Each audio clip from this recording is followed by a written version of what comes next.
Hello my dear students, आज हम next topic start कर रहे हैं बेटा। तो जो हमारा नेक्स्ट टॉपिक रहने वाला है वो है शेयर।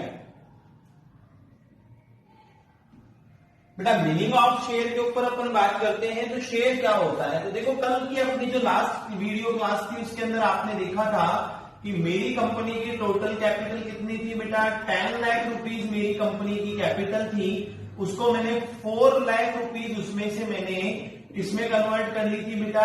शेयर कैपिटल में। किसमें कन्वर्ट कर ली थी बेटा? शेयर कैपिटल में। एक शेयर कितने रुपीज का था बेटा? 10 रुपीज का। तो जब हम 4 लाख डिवाइड बाई 10 करेंगे तो आपके जो टोटल शेयर आएंगे वो आ गए आपके 40,000। कितने शेयर आ गए बेटा? 40,000। अब आप दिमाग लगाना, शेयर क्या है?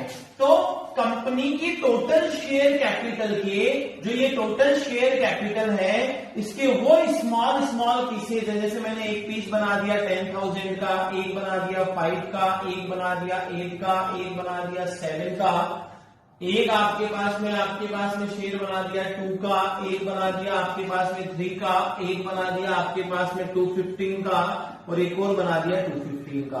तो कंपनी की टोटल शेयर कैपिटल के वो स्मॉल स्मॉल पीसेज, कंपनी की टोटल शेयर कैपिटल के वो स्मॉल स्मॉल पीसेज जिन्हें कंपनी पैसा चाहिए तो कहां इश्यू करना पड़ेगा बेटा? पब्लिक में। जिन्हें कंपनी पब्लिक में इश्यू करती है। किसमें इश्यू करती है बेटा? पब्लिक में। और सीधी सी बात है, आज जैसे मान लीजिए कि मेरा टोटल, आज मान लीजिए मेरी अकेले की कंपनी है 10 लाख रुपीज की और उसके अंदर मेरा टोटल कैपिटल का शेयर कितना है? 100%। अब इसमें से मैं 40% शेयर जो 4 लाख का हुआ वो पब्लिक में इश्यू करना चाहता हूं। तो अब मैंने क्या किया, अगर कोई बंदा मेरी कंपनी के 3000 शेयर्स को परचेज करेगा, इट मींस एक शेयर 10 रुपीज का है तो 30,000 रुपीज मुझे देगा और मेरी कंपनी के शेयर परचेज करेगा, तो जितना भी उसका शेयर है उतने का वो क्या बन जाएगा बेटा? ओनर। तो यानी जो बंदा आपकी कंपनी के शेयर खरीद रहा है एक तरह से वो आपके बिजनेस का उतने शेयर का क्या बन रहा है? ओनर। तो उसको हम पैसा नहीं बोल सकते हैं, उसे हम क्या बोलते हैं? कैपिटल। तो डेफिनेशन क्या बनेगी?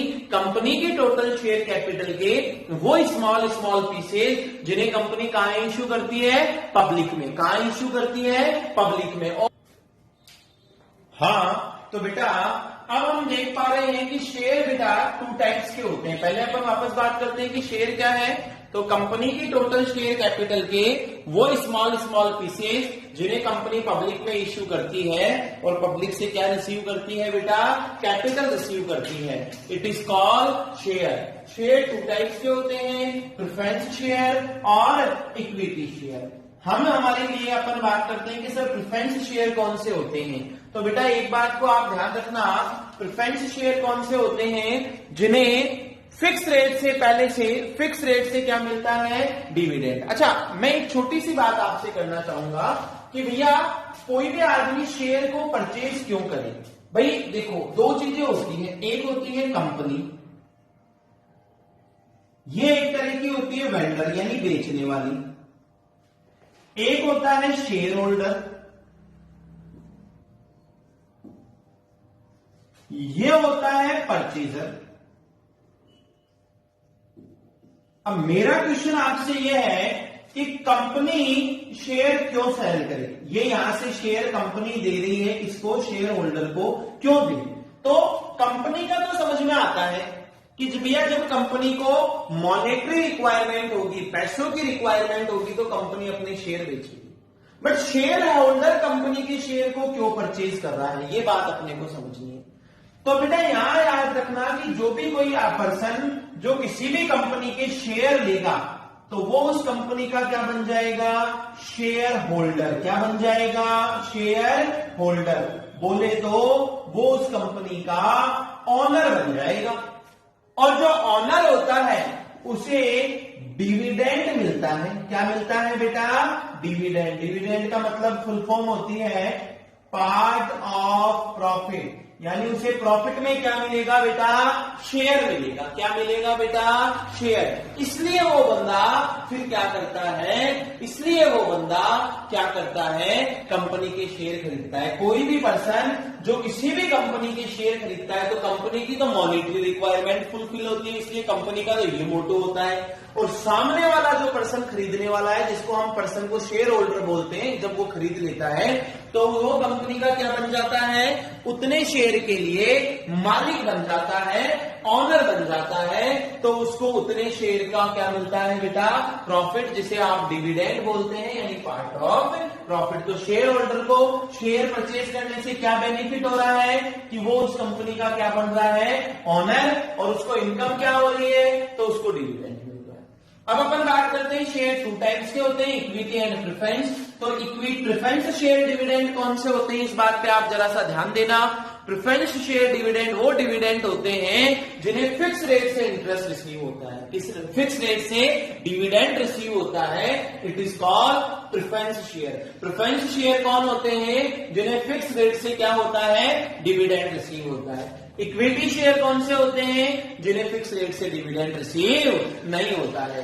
प्रेफरेंस शेयर का सेकंड है कि फिक्स प्रेफरेंस शेयर कौन से होते हैं, जिन्हें कंपनी के वाइंड अप के टाइम, जिन्हें कंपनी के वाइंड अप के टाइम सबसे पहले कैपिटल, आपकी कैपिटल वापस रिसीव होती है, वो प्रेफरेंस शेयर होते हैं। इन्हें सबसे लास्ट में होती है। कंपनी के ऑनर इक्विटी शेयर होते हैं। कंपनी के मैनेजमेंट वर्क के अंदर पार्ट कौन लेते हैं बेटा, इक्विटी शेयर लेते हैं। प्रेफरेंस शेयर कौन होते हैं, जिन्हें फिक्स रेट से डिविडेंड मिलता है और वाइंड अप पे सबसे पहले कैपिटल रिसीव होती है। इक्विटी शेयर कौन से होते हैं, जिन्हें फिक्स रेट से डिविडेंड नहीं मिलता है, वाइंड अप पे सबसे लास्ट में कैपिटल मिलती है। बट ये कंपनी के क्या होते हैं, ये कंपनी के ऑनर होते हैं और कंपनी के वर्क्स को क्या करते हैं, कंट्रोल करते हैं। अब बेटा प्रेफरेंस शेयर जो है उनके 9 टाइप्स होते हैं, वो आपको मैं नोट्स में आपको सेंड करता हूं, उनको आप पढ़ेंगे, देन उसके बाद हम आगे कंटिन्यू करते हैं। ओके बेटे, thank you. Good morning my dear students. Video class में आपका मोस्ट वेलकम है। हमने अब तक कंपनी चैप्टर में company, meaning of company, types of share capital, types of share, share भी 2 टाइप्स के होते हैं, उन सब के बारे में हमने पढ़ा है और सुना है। आज जो हम देख रहे हैं या आज जो हम क्वेश्चन करने वाले हैं, वहां हमें ये देखना है कि क्या हमारे पास में नेक्स्ट टॉपिक आता है। तो देखिए बेटा, मैं एक बार आपको उससे पहले समझा दूं कि कंपनी भी बिजनेस के लिए रजिस्टर्ड होती है और पार्टनरशिप फर्म भी बिजनेस के लिए रजिस्टर्ड होती है। तो कंपनी में जब हमें मॉनेटरी रिक्वायरमेंट होती है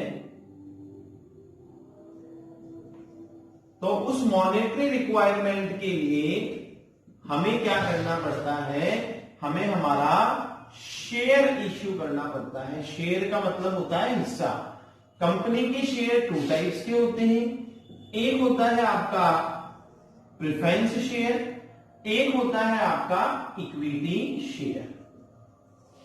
प्रेफरेंस शेयर कौन सा होता है बेटा, तो प्रेफरेंस शेयर आपको ही मैंने बताया था, जिसमें फिक्स रेट से डिविडेंड रिसीव होगा, वाइंड अप के टाइम सबसे पहले कैपिटल मिलेगी, वो फिक्स प्रेफरेंस शेयर होता है। इक्विटी शेयर कौन सा होगा, जिसे क्या बोलते हैं, आपको इक्विटी शेयर कौन सा होगा, जिसे आफ्टर दैट डिविडेंड रिसीव होगा, वाइंड अप के टाइम सबसे लास्ट में कैपिटल मिलेगी। बट इसके 2 बेनिफिट भी होते हैं कि एक तो ये कंपनी के ऑनर होते हैं, कंपनी के वर्क्स को क्या करते हैं, कंट्रोल करते हैं। आज जो हमारा टॉपिक रहने वाला है वो रहने वाला है कि अभी हम शेयर को बेचना चाहते हैं, लेकिन बेचने का प्रोसेस क्या है। हम कोई भी कंपनी के शेयर को अगर हम इश्यू करना चाहते हैं तो इश्यू करने का प्रोसेस क्या है। तो हमारा जो टॉपिक रहेगा वो रहेगा process of issue of share, कि भैया हमें शेयर सेल तो करना है बट उसका क्या प्रोसेस है जिससे हम शेयर को क्या करें, इश्यू करें। तो आइए वो देखते हैं। हाँ तो बेटे, procedure for issue of share में सबसे पहले हमने देखा लिखा हुआ है इश्यू ऑफ प्रॉस्पेक्टस। इसका मतलब क्या है बेटा, कोई भी कंपनी अगर अपने शेयर इश्यू करना चाहती है तो सबसे पहले कंपनी को अपनी कंपनी का प्रॉस्पेक्टस इश्यू करना पड़ेगा। क्या इश्यू करना पड़ेगा बेटा, प्रॉस्पेक्टस। प्रॉस्पेक्टस इट मींस कि भैया मैं जैसे मान लीजिए मेरी कंपनी है, उसका नाम है एम लिमिटेड। क्या नाम है बेटा, एम लिमिटेड। तो सबसे पहले मुझे कंपनी को यह बताना होगा कि भैया एम लिमिटेड नाम की एक कंपनी है, वो यहां पे है वो इतनी तारीख को इतने रुपए वाले इतने शेयर इश्यू करना चाहती है, यानी बेचना चाहती है। तो जो भी कोई खरीदना चाहता है वो कंपनी के शेयर इतनी तारीख को खरीद सकता है। तो वो इश्यू ऑफ प्रोस्पेक्टस का मतलब हो गया कि कंपनी ने जो शेयर इश्यू किए हैं ना बेटा, उसकी पूरी डिटेल्स उसके अंदर होंगी। जैसे फॉर एग्जांपल मैं इसे बोल देता हूं कि जो एम लिमिटेड नाम की एक कंपनी है, वो अपने 5000 शेयर इश्यू कर रही है। एक शेयर 100 रुपीज का है और इसमें से एज ए एप्लीकेशन यानी शुरुआत में जिसको भी शेयर चाहिए वो 20 रुपए डिपॉजिट करवाए। कहां डिपॉजिट करवाए? तो कंपनी की बैंक डिटेल दी हुई होंगी। कहां डिपॉजिट करवाना है? कंपनी की जो बैंक डिटेल्स हैं वहां डिपॉजिट करवाए, कंपनी के अकाउंट में डिपॉजिट करवाए। कब से? तो मैंने आपको बता दिया कि 1 सितंबर से 30 सितंबर तक आप जमा करवा सकते हैं। ये पूरी इंफॉर्मेशन, कितना डिविडेंड मिलेगा, कौन सी कैटेगरी के शेयर हैं, कंपनी का बैकग्राउंड क्या है, ये सारी चीजें किसके अंदर आपको मिलेंगी बेटा? ये आपको इश्यू ऑफ प्रोस्पेक्टस में मिलेगी। देन प्रोस्पेक्टस इश्यू हो गया, पूरा पब्लिक को पूरा कंपनी का चिट्ठा पता है। उसके बाद में क्या करेगा? जिस जिसको शेयर चाहिए उनकी वो कंपनी को अपना कंपनी के पास पैसा भेजेंगे। तो कंपनी क्या करेगी? एप्लीकेशन रिसीव करेगी। क्या करेगी बेटा? एप्लीकेशन रिसीव करेगी। जैसे मुझे 500 शेयर चाहिए तो मैं एक शेयर का 20 रुपीज, तो 500 शेयर के जो भी मेरा अमाउंट बनेगा, तो जो 10,000 रुपीज मेरा बनेगा मैं कंपनी के अकाउंट में डाल दूंगा। ऐसे हर बंदा डालेगा। फिर आफ्टर 30 सितंबर जब कंपनी की डेडलाइन कंप्लीट हो जाएगी तो फिर कंपनी क्या करेगी?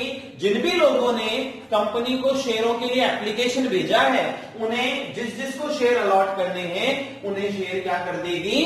अलॉटमेंट कर देगी। फिर उसके बाद में क्या होगा? फिर उसके बाद में कॉल मनी, मतलब जो कंपनी आगे की कॉल है 100 में से 20 गया तो जो 80 रुपीज है उसको कॉल करेगी। कॉल करने का मतलब है उसको मांगेगी। ये पूरा का पूरा प्रोसेस किसके अंदर रहने वाला है बेटा? आपके इस टॉपिक के अंदर रहने वाला है। यहां तक बात समझ में आ गई है आप लोगों के? मुझे लगता है जहां तक आ गया होगा। एक बार आप स्क्रीनशॉट ले लीजिए, फिर आगे देखेंगे।